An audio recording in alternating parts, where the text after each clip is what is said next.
ಶನಿದೇವ ಕಾಗುವಾಹನ ಕಲಿಪುರುಷ ಪಟ್ಟದ ಕುದುರೆಗೆ ಹುಚ್ಚಿಡಿದು ತಟ್ಟನೆ ಮರಣವನ್ನು ಹೊಂದಿತ್ತು. ಅರಮನೆಗೆ ಇನ್ಯಾವ ಕೇಡು ಕಾದಿದೆಯೋ ಕಾಣೆ ಅಂತೇಳಿ ದುಃಖವನ್ನು ಮಾಡ್ತಿದ್ದರೆ ಆಗ ವಿಕ್ರಮನ ದುಃಖ ನೋಡಿದ ಶನಿದೇವನು ಕೋಪದಲ್ಲಿ ಏನೆಂದು ನುಡಿದಾನು. ಎಳ್ಳೋ ದೀಪಕ್ಕೆ ಒಲಿದವನೇ ಶನಿದೇವನೇ, ತುಳಸಿ ಮಾಲೆಗೆ ಒಲಿದವನೇ.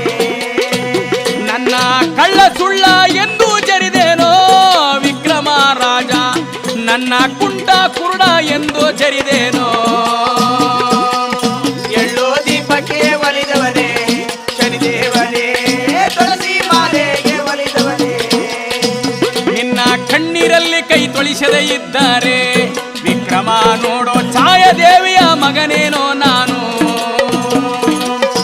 ಎಳ್ಳೋ ದೀಪಕ್ಕೆ ಒಲಿದವನೇ ಶನಿದೇವನೇ, ತುಳಸಿ ಮಾಲೆಗೆ ಒಲಿದವನೇ.